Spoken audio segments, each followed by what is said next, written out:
is an accomplice in handling stolen property.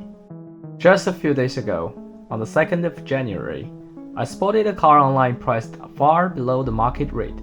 I requested the license plate number from the seller and checked online to confirm that the car has a clean title. Following this, I arranged a time to view the car. The person who showed me the car claimed to be the seller's cousin, as the seller was still asleep. He accompanied me for the viewing. Let's call him P. I inspected the car's condition and took it for a test drive, finding no issues. I asked P to get the owner to discuss the price and transaction details. After a while, P returned, saying the seller had just woken up and didn't want to come out. I agreed, but as the sellers preferred cash, I asked P to drive me to the bank for a withdrawal. However, due to it being a public holiday, the bank was closed, and the ATM had daily withdrawal limits. Consequently, I proposed transferring the remaining amount through a bank transfer. That's when the woman in the first video came out of the house and handed me a slip of paper with the account details. After transferring the money, I drove the car and went home. At this point, you may feel like something's missing, right? That would be the ownership transfer. In New Zealand, transferring ownership online only requires the license plate number and the new owner's details. So when I got home, I used the NZTA website, bought a vehicle to input the information for ownership transfer. The website indicated success.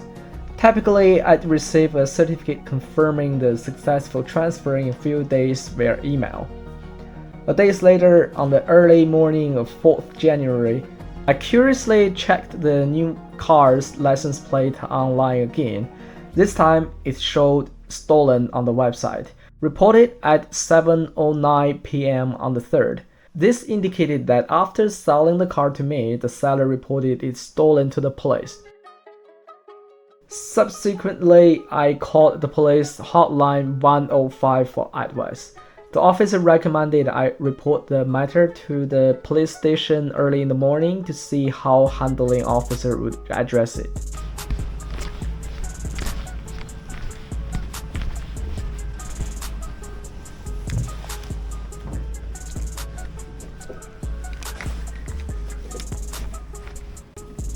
Hi, good morning, officer.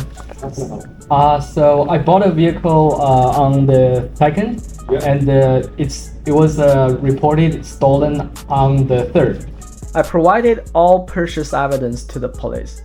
The officer mentioned that the officer in charge would be on duty in the afternoon and asked me to wait for a call. He asked me if I had insurance. I explained that I'd just bought the car and I hadn't insured it yet. He said they might want to get the key and tow my car to return it to the person who lost it. And if the thief doesn't have the money to return, I could try to make a claim through the disputes tribunal. I also asked the police who could report a stolen car. He explained that only someone who can prove ownership of the property can report it. Later, I went to the address where I was supposed to meet accomplice P to pick up the car, only to find out they had already left the place. It turned out to be their temporary residence, and I couldn't determine their specific relationships or details. I inquired with people living there for the contact details of the seller and P, but no one knew.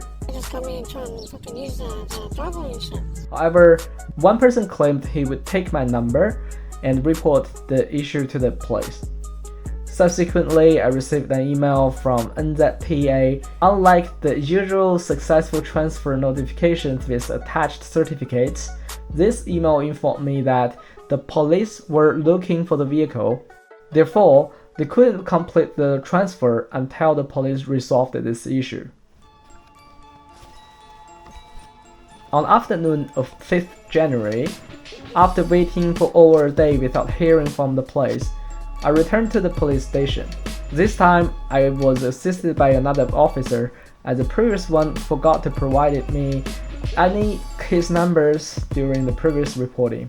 This officer informed me that the case had been assigned to an investigating officer who was still investigating. However, she couldn't guarantee when the investigating officer would get in touch with me, which I understood. I sought advice on how to prevent such incidents and possible outcomes from the officer.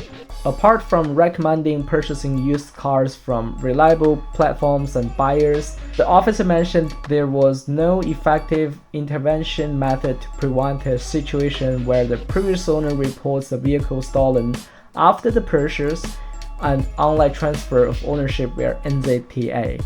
The police clarified that even though I had purchased a car, it didn't legally belong to me as it was reported stolen after this.